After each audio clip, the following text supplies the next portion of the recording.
Ayan po ang aking mga bisita. Aalis na po sila. Akin po silang ibinili ng kape, ng tinapay, para po hindi sila madala na bumalik dito upang magbakasyon. Wow, grabe naman.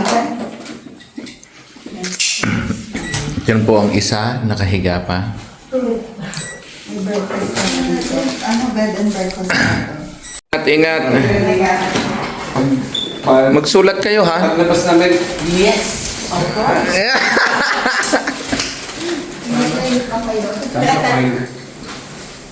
Hindi naman kagabi, wala naman lumabas. Pagdating ka, wala nang lumabas eh. Oo nga. Pagdating wala nang lumabas.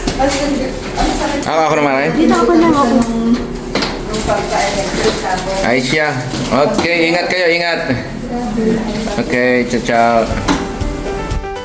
Ayun, malulungkot na po kami ni Tin sapagkat ang kasama po naming Delro at saka Libres ay pabalik na po ng Vienna.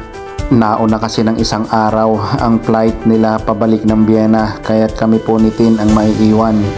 Kaya naman po susulitin namin itong isang araw na natitira namin para po mamasyal. Kami po ay nagbook ng Big Bus Tour at on the way na po kami ngayon papunta doon sa sakayan. Iyan nga palang mga nakikita ninyo ay mga pundasyon ng mga sinaunang building na halos 2,000 taon na ang nakakaraan. Iyon pong mga gusali na yon ay gumuho na at yung mga pundasyon na yan ay nahukay ng mga tao ngayon.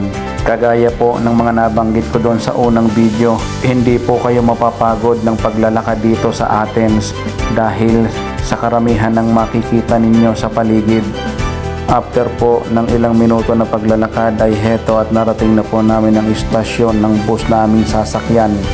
At sa umpisa pa lamang po ng aming biyahe ay nakita na po agad namin itong napakagandang fountain. Ang Big Bus Tour nga pala po ay mayroong 3 ruta dito po sa Athens. At ang kinuha po namin ay yung ruta kung saan babaybayin po niya ang tabi ng dagat.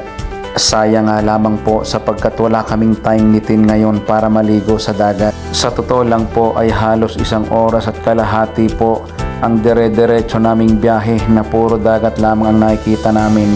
Kaya naman po bumalik na po kami at heto naman po puro bundok naman ngayon ang nakikita namin. At ito pong makikita nyo ngayon ay ang Paleron Cemetery.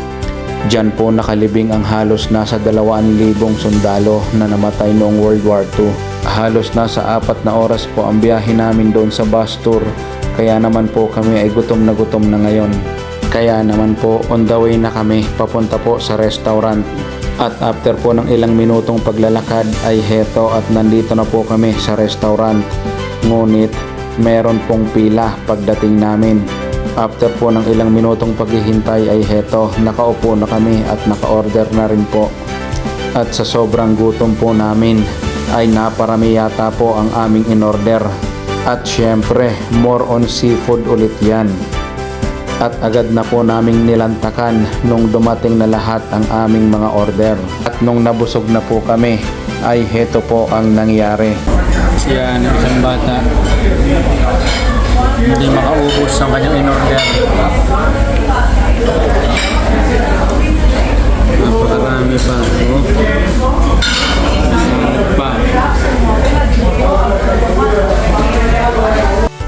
Ayun, at puro seafood lamang ang kanyang nilantakan.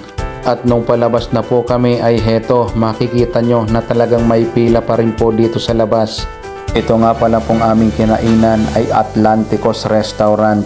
Bukod po sa napakabilis na service at napakasarap na pagkain, ay talagang napakamura po ng kanilang menu. Maraming salamat pong muli sa inyong panunood and God bless po sa ating lahat.